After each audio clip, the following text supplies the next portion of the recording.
What is up, guys? Russ here again, coming at you with another commentary style video. I thought I'd change it up a little bit today. I am here live at the start of the video. Crazy, right? I will soon fade away and you'll just be listening to my angelic voice, as I know much of you love to listen to. I'm sure you cannot wait. But yeah, I just thought I'd talk to you a bit like freely at the start of the key for a change. I don't know why. I was just kind of feeling like I would mix it up a bit. So couple of things I wanted to say first. This is Halls of Atonement 18, kind of a pump key. Spoiler alert, top DPS against a hunter and a warlock, and I know this class is especially hunters kind of hard to catch, at least good ones, and warlocks can definitely put out some damage too. So this one is using the killing spree build that I talked about in my previous video. If you want more information on that and how to use it and when to run it and whatnot like that, that was my like preliminary kind of thoughts on it, I guess, and like how to use it and stuff like that. I've since been practicing it a lot, almost like for the entire week since I made that video. I've been using it in pretty much every single dungeon. I think every dungeon I've done. Few mixed results, but in general it's pretty decent. I don't think you lose much single target, and you gain a lot of burst AoE. So if you'd like me to make like a follow-up video on that, I've been collecting like tons and tons of footage, and I could talk about, you know, what's good, what's not, when to use it, when not to use it, when it's got me killed, which is a lot, by the way, when it hasn't got me killed, and kind of like how to avoid getting killed with it, things like that. Like, I don't know, maybe just like a mixer, like shortish video, sub 10 minutes, hopefully, talk about like the pros and cons of the killing spree thing. If you guys are interested in that, let me know down below. But yeah, I'll leave you with this key commentary style. I'll put the talents and gear and stuff up on the screen for you now, and I'm gonna soon fade away. But before I do that, I'm gonna tell you, you know it, I'm gonna tell you to come and join me on Twitch and watch and hang out and have a good old time. You'll see like there's a timer ticking down, and there's some like bits and stuff coming up in this video. I took this one on the stream. Bear in mind I was 14 or 15 hours into my stream when I recorded this one. I played pretty good, to be honest, but a couple mistakes, especially at the start with like the slashy boys. I'll talk about them in a second. But yeah, pretty good one. Yeah, I was like 14 hours in. I streamed for like 40 hours straight or something, so got kind of tired. This is relatively fresh in comparison to the end. But yeah, need I say more? My community is super nice. You'll love them. Okay, go check out the Twitch. I'll put that on the screen and down below and stuff like that. But yeah, you can now listen to me. I'll fade away and enjoy the key. And I'll talk through all the rogues, you know, do's, don'ts, things like that. Yeah, like little things that I noticed when I watched it back, and little things that I think that you could do to stand out a little bit. Kidney shots, gouges, you know the drill. Just anything that I feel is noteworthy. And maybe I'll fast forward some bits if, you know, there's nothing to talk about.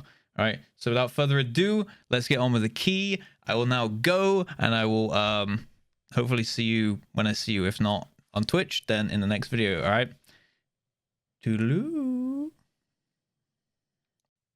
So what's up, guys? You now have a post-production behind-the-scenes Russ. That is I.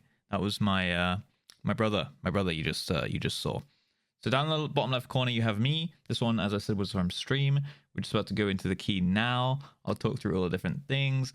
To be honest, I played the beginning pretty bad when I watched this one back. So I always watch these keys back twice.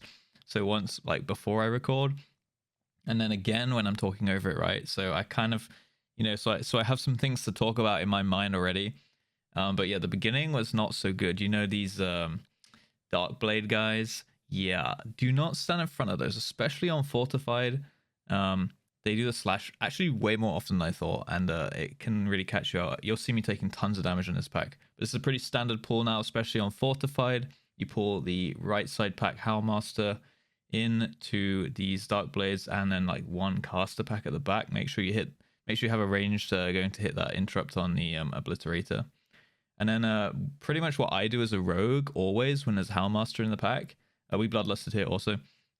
So pop all your CDs, stuff like that, all good. You can potion, everything like that. Just get stuff on cooldown, you know, like they're there to be used. So yeah, these Dark Blades, I took a lot of damage, but every time there's a Howlmaster, you'll see me going through the video. I always just sit on the Howlmaster.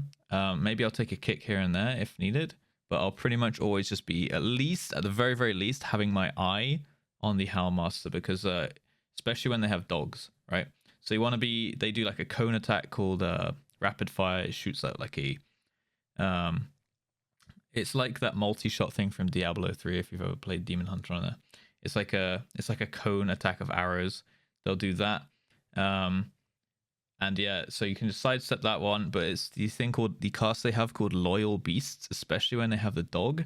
It will make the dogs go massive and enrage for like 20 seconds. And yeah, the tank is gonna already be kind of kiting the dogs because they have like a nasty bleed on them. The tank's already gonna be kiting those quite often, as you see our tank is doing right now. And they haven't even been empowered, right? So if they get empowered, they can like almost like the dot's going to hit harder and stuff, and they can just like squash the tank. So you need to be ready with either a gouge or a kidney shot or a blind onto that Loyal Beast cast. So I usually sit on the Howlmaster because once it only casts a Loyal Beast like every, I don't know, like sometimes it's at the start of the pool, sometimes it's like 30 seconds in, sometimes it doesn't even cast it. But so it's really unpredictable when it's going to use it. I don't know if there's a trigger actually, so if you do, let me know in the comments. I don't know if it's like when the beasts get to a certain percentage or something, or when he gets to a certain percentage or something, but I can't seem to notice a trend. But all I know that is like there's a pack in here which has 2 of them, and I always you know, once I see one Loyal Beast go off, I switch to the other one because they always seem to alternate it. So but yeah, that's that. Just always be ready with like a gouge, a kidney, or a blind or something, and then like just hit your kicks on any targets that need to be kicked. And obviously dodge the Dark Blade cast. That's kind of like the theme for those 3 mobs, and they're recurring through the dungeon. It's just Dark Blades, don't stand in front of them because they do the thrust. The Obliterators, you can kick the Curse of Obliteration, or you can kick just the bolt that they spam. Depends if you have someone that can dispel curses like a mage or a shaman. If you have a shaman or mage, then you can just let the curse go through, and that one can be dispelled, and then, or decursed, I guess. And then you can use the kick for like tank mitigation on the bolt that they spam, right? As you see on that previous pack, we also used the Stoneborn because you should hopefully be running with a Venthyr in this dungeon. We used the Stoneborn on that pack. And then we got Pride. So those first 2 pulls are pretty much all you always give your Pride, which you can go into this pack with. And on the Collectors, always kick that Collect Sins.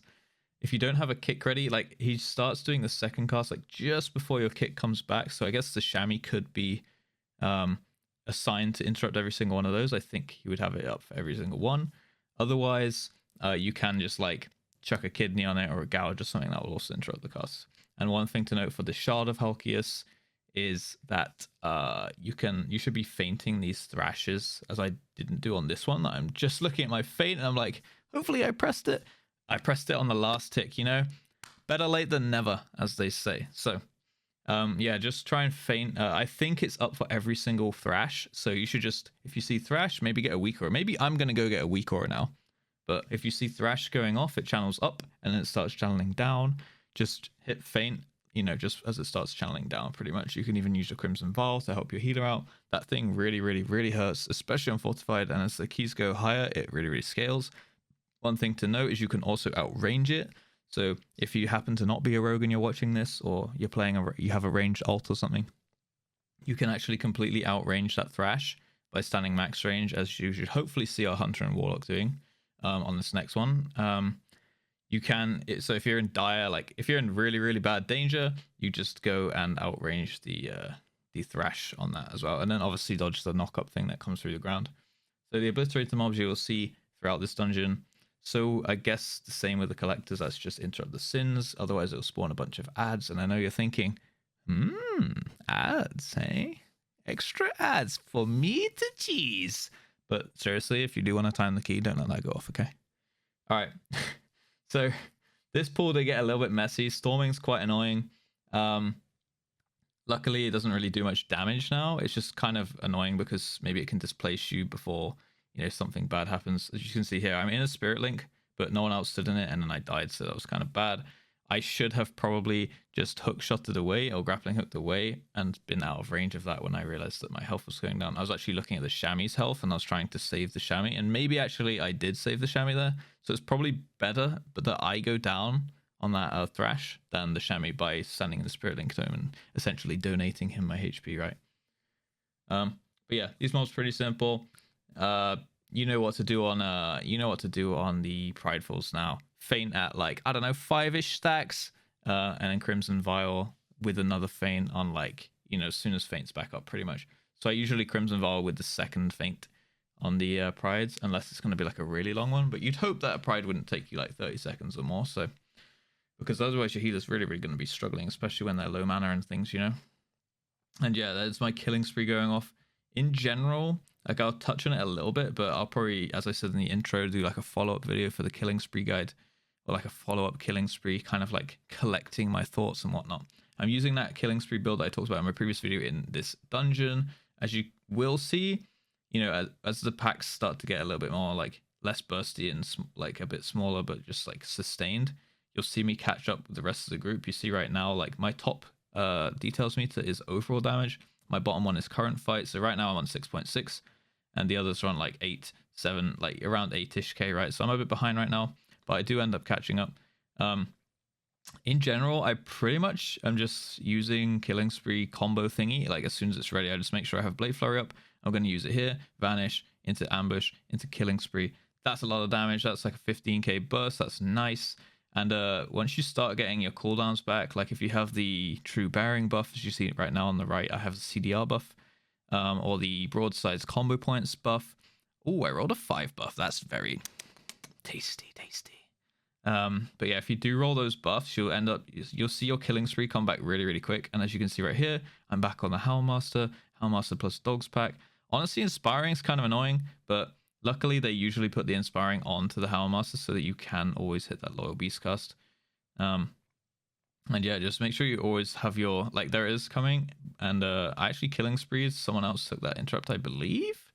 So luckily, but to be honest, looking back at that, I should have like kidney shotted and then done my killing spree combo, right? But you know, I kept it whatever. And as you see here, like I did a lot of damage this pool, you know, like 10k sustained. Think how long we've been in this pack. I've done like 3 killing spree combos. Like it's really nice on those packs of like 4 to 5 mobs or something. Yeah, just making sure I finish off these low gargons. It's just a little bit less that the tank has to kite, and you know, he's got to kite the dot off. If you can get some dogs down, it's going to mean like longer period of time before he has to keep kiting each time. So he can only really go back in when his dot is dropped off. You can chuck kidney shot on these gargons also, but in general, I sit on the Howlmaster. I only really, like, you can always gouge the Howlmaster when he does the Loyal Beasts, but then you need to make sure that you just like chuck a kidney on a, like if you see your tanks trying to reset, but one of the gargons is getting close to him, you can kind of like grappling hook over and chuck a kidney on it or something like that, you know, like just try and make everybody else's life easier. That's generally my motto, you know, in keys, in the game in general, actually. Trying to make everyone else's life easier. And I saw the tank go down here and I instantly just evasion because I saw my damage on the DPS me. I was like, yeah, this one's going on me. So I just sat there in evasion. That's fine. I could have also probably chucked a kidney shot on it and run away a little bit or something like that and let my ranged DPS handle it. So definitely wasn't like a death happening there, but you know, if I can stay in and face tank something with evasion, you know, it's there to be used. So yeah, pretty simple though. Honestly, the killing spree combo comes up really often. As you can see, it's back up now. I'm probably going to do a big burst. Here it goes. Boom, boom, boom, boom, boom. 22k burst. That's pretty nice. And I generally don't save it. Like, it's quite tempting to be like, oh, like there's a pack coming up. Like sometimes I'm fighting a pride, right?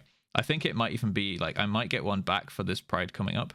And then I might be like, oh, but do I want to save it for the next pack because there's 2 mobs? Because essentially, like, the more mobs that are in the pack, it almost is doing double damage. Like, it almost does, like, you know, if you do it on a single target, it just does, you know, single target damage. If you do it on 2, it does, like, literally twice as much. There's no, like, damage fall off or anything that you have to deal with, right? With the Blade Flurry killing spree. Like, it's coming up now. I think I'm hopefully going to use it. One thing to note with killing spree, as I'll touch on if I do the deeper dive kind of video, is like time it between the prideful like lines. You see the 4 lines that come out. You saw I waited until somebody's lines went, and then I did my killing spree combo, and then you should be back out of killing spree by the time that, like, hopefully before it's even chosen its next kind of like player to go on.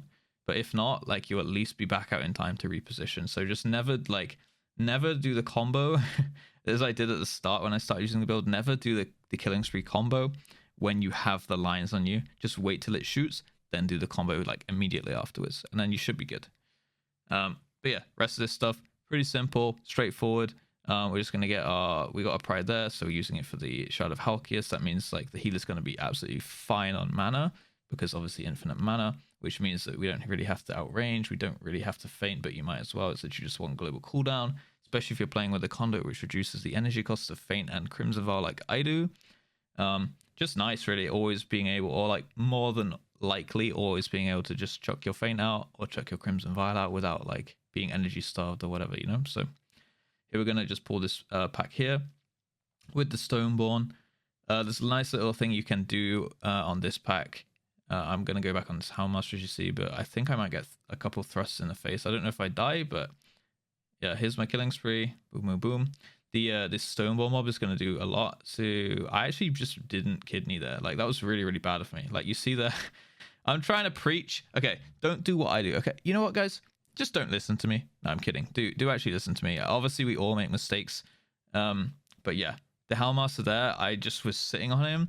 I must have looked at chat or something. As I said, this was on stream, so maybe I looked at chat just at the exact second that the Loyal Beast went out. I had Kidney up. I just watched it. I had Gouge up. I was even standing in front of the mob, I think. So that's when you just chuck the Kidney like halfway through the Loyal Beast cast. So I kind of made the pull a little bit harder for us there. Sorry, by not like just letting those beasts in range. But if they do get in range, you know, we have a trank shot. I have a Shiv, and I always use the mind numbing poison on my offhand anyway.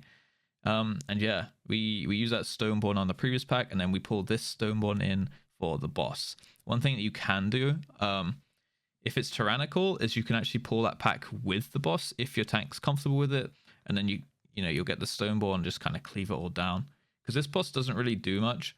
And personally, I don't really believe in the Bloodlust on first boss, especially on tyrannical. Like here, I guess it worked out. Like, I think we Bloodlusted at the start on that first pull, then we Bloodlusted here, and then I'm assuming it's going to come up for last boss. This key is actually relatively short. It's only a 31-minute timer. Just make sure on this boss you do not use your killing spree during this refracted sunlight phase, or you will just 100% die. So make sure that you do that. You know how I know that? Because, well, I learned from my mistake. I did like, I think this was like one of the very first dungeons I tried out the build, and I was like, just straight up like, use your cooldowns on cooldown, Russ. And then I just like did my killing spree into that, and I just straight like got 100% one shot. So do not do that. But yeah, especially on tyrannical, the Bloodlust, you need that pride plus Bloodlust on that second boss. That one's actually hard. Like, this boss doesn't do anything. Like, he just straight doesn't do anything. You can see the healer's mana is completely fine. We didn't even have pride for this. So, you know, that's literally just the amount of mana he's had to use this fight. No one's taking any damage. The healer can just heal. There I got killing spree. Luckily, thank God for cheat death.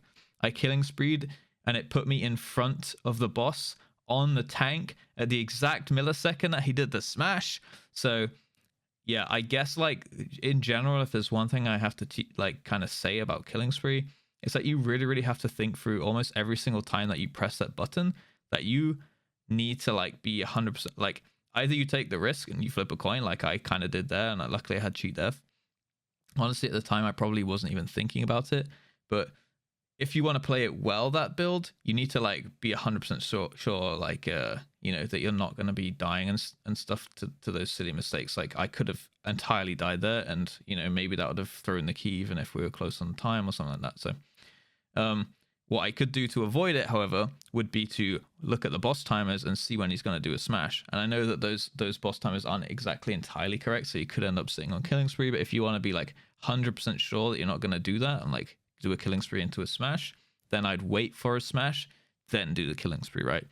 But like, sometimes you might be waiting for ages. It's really hard to know. Like, sometimes you just feel like maybe you do have to flip that coin, but there is always a way to kind of predict what's going to be safe. And it's just something that you learn the more you play the build. Like, you may just like, well, preferably I guess watch other people make the mistakes and learn from it, so you don't have to make them yourself. In general, that's kind of like something that like I kind of live by in the game anyway.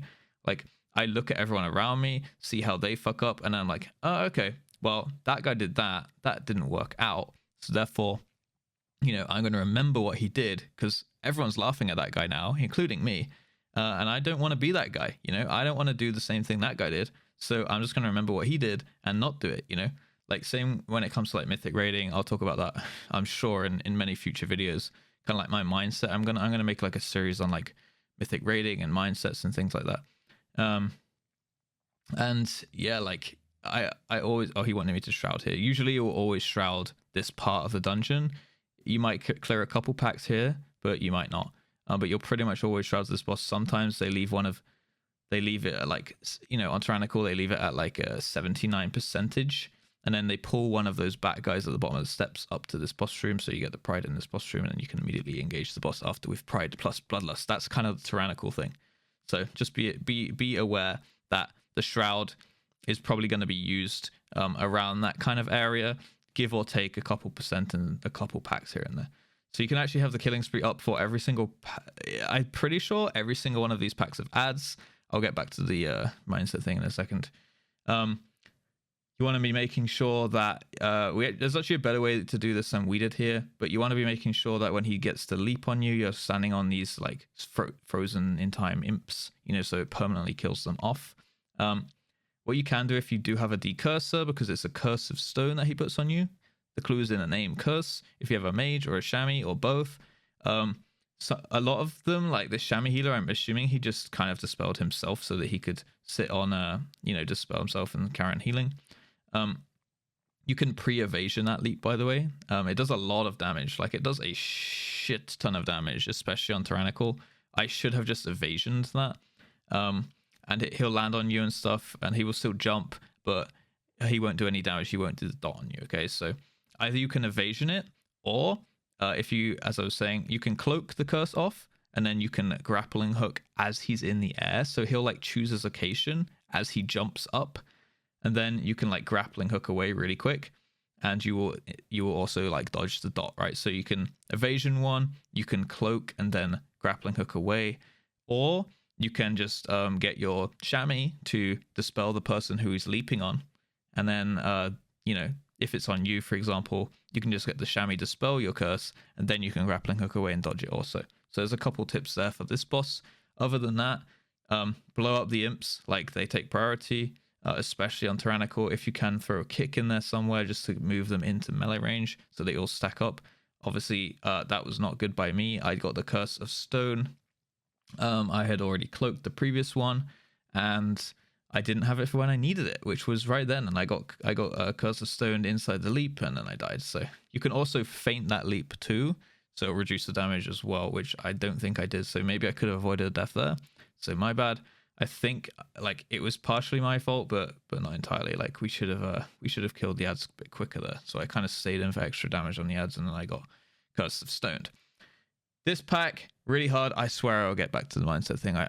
I will try my very best. Okay, this pack is probably one of the harder in the dungeon. It's got 2 Houndmasters at the same time with 3 dogs. The dogs already hurt. The dogs already stack up. I'm the dedicated combat reser because the Warlock is the Soul Stone, but he died, so I have the engineering res. So I'm going to run over and res him in a second when I realize that he's dead.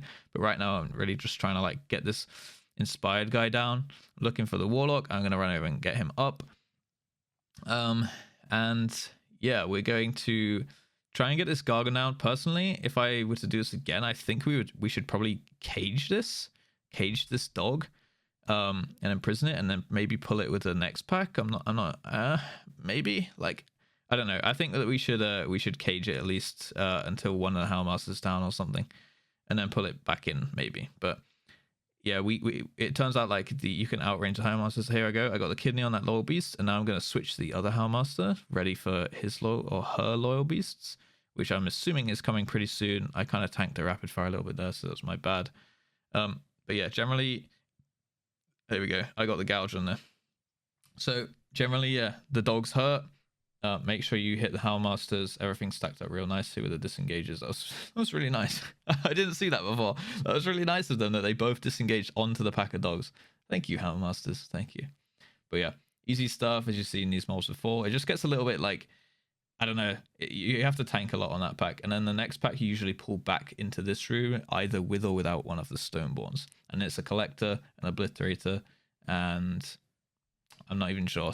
I think it's one of the slashy slash Darkblade dudes and stuff like that. But we've seen all these mobs before, so I'll probably just talk about the mindset thing again, which I don't remember what I was going to say, but I think it was something to do with how you should learn from other people's mistakes and not just your own. Like, it's great. Say, for example, in a Mythic raid, right? There's 20 people, and then there's like the mechanic that, you know, everyone fails that mechanic, and everyone thinks that it's okay to fail that mechanic once. It's like, I don't know, you move to the red marker with the debuff or something, right? And then like you know, you get the debuff and you're like, oh no, that's the time I had to move to the red marker, but you kind of get in a kerfuffle and you're like, oh no, it caught me off guard and didn't make it to red marker. And if everyone goes by that mentality, then you have to fail that mechanic 20 times, which is essentially it could be 20 wipes, right? Or at least 20 deaths. So if it's like a very, very important one, you might wipe every time that someone doesn't run to red marker with a debuff, right?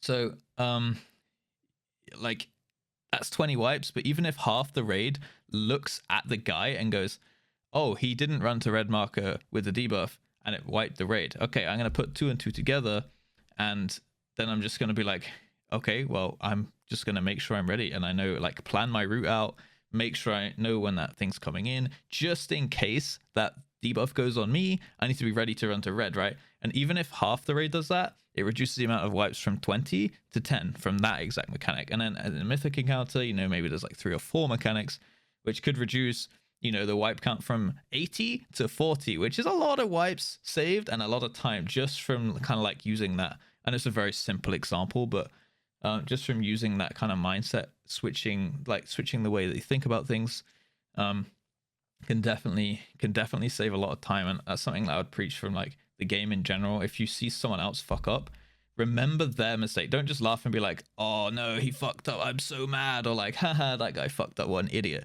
You know, you go like, oh, that guy fucked up, what an idiot, but I'm gonna make sure I don't do what he did, because then I would be an idiot and I would be a hypocrite and things like that, you know. So always remember, like, not only your own mistakes, so it's like learning from your own mistakes. Obviously everyone, you know, knows of that and like hopefully lives by that saying and stuff, but also live from other people's. It'll dramatically increase your ability as a player and like how desired you are and just generally how quick you learn the game and things like that. So here, for some reason, I'm kiting around this ghost. But yeah, this boss is pretty simple, not really much to say. Kite the ghost into the pots and usually take one of the Stoneborns into this boss fight or 2. And then don't bloodlust this one. You'll probably want it on the last boss, unless you're running like double Stoneborn Tyrannical. Maybe you'd bloodlust this. I don't actually know. I don't think I've ever bloodlusted this boss. So, but yeah, interrupting. Pretty much, you definitely need to hit your interrupt on the volleys, the Bloodbolt volleys. Dodge the orange swirlies, of course. But you can actually hit every interrupt as long as you have like a melee, a tank, and a range. So it's only a 3-person interrupt order. If you have someone on Discord calling the interrupts, you can just be like tank, rogue, that I'm assuming that's you, or melee DPS or something, and then, you know, hunter, and then tank, rogue, warlock, or tank, rogue, chamois. You could probably just do a tank, rogue, chamois every single time, you know, if you're running with a chamois healer, that is. This room, just completely ignore the guy in the middle until you've got the tormented souls down.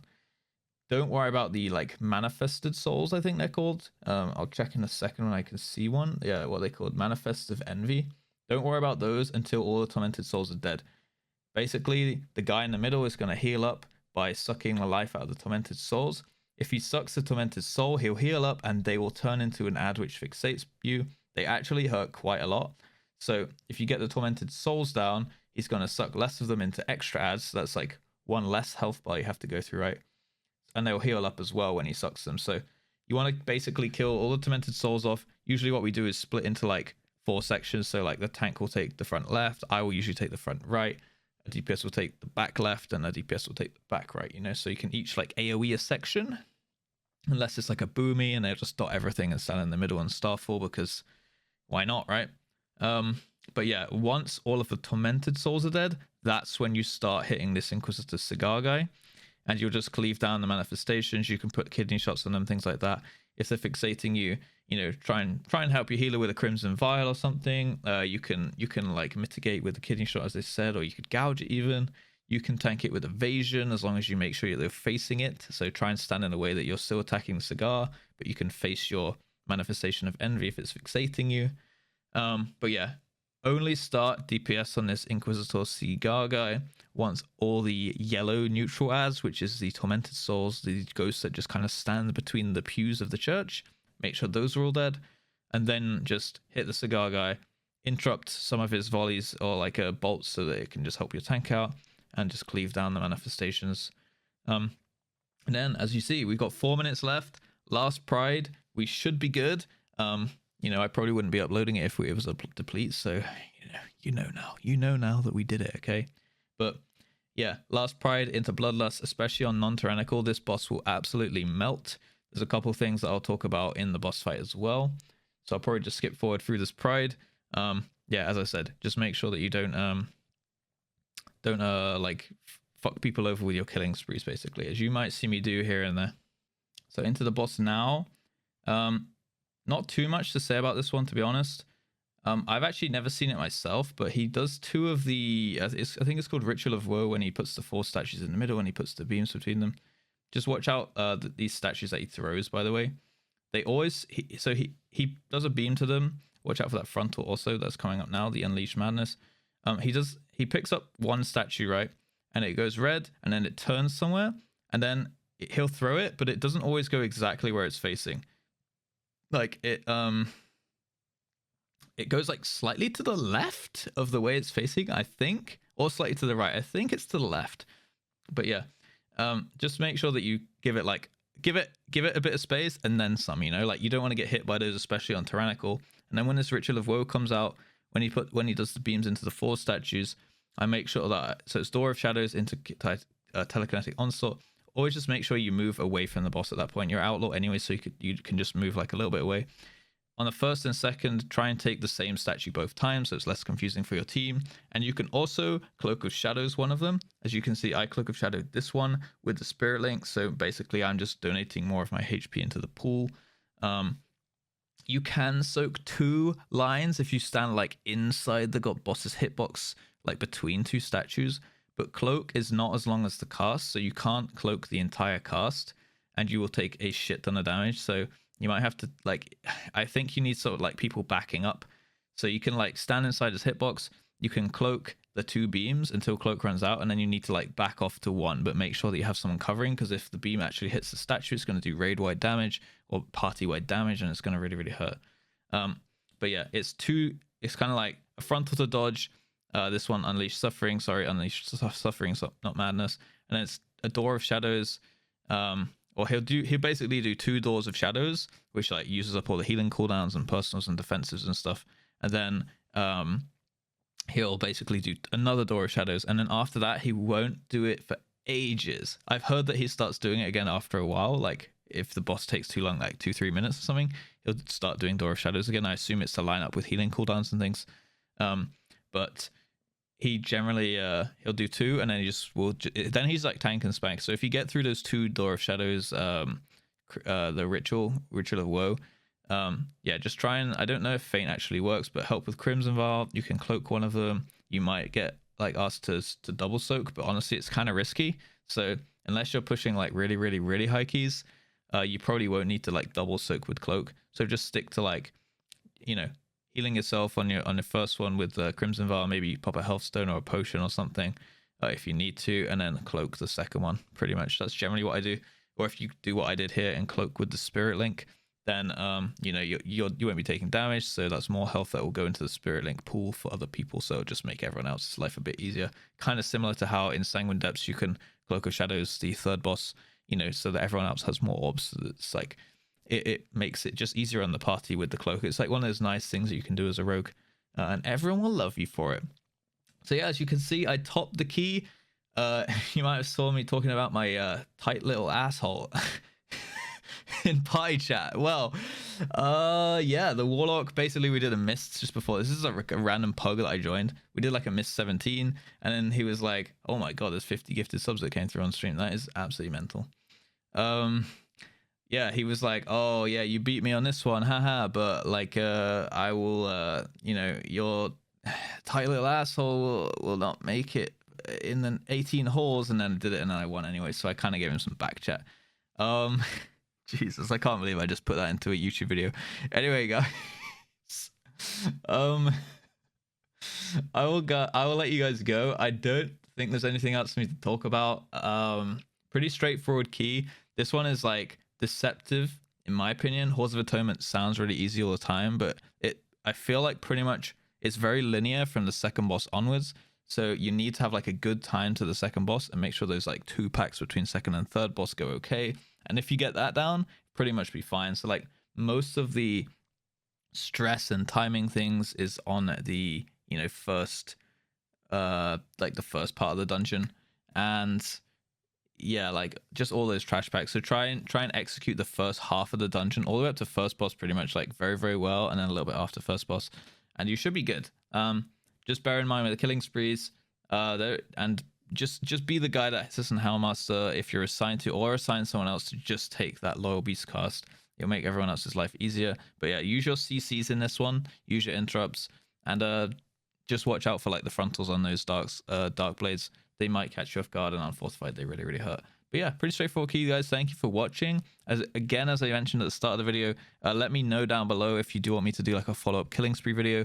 I've got one more dungeon to do in this kind of series, which will be the Spires of Ascension, which I think I have footage for. If not, I actually have an 18 key in my bag right now, so I might go just run that one this week on the different affixes that we have now, which I think is explosive and bursting. So maybe I'll run that one this week, and then I'll probably upload that one for next week. Okay, guys.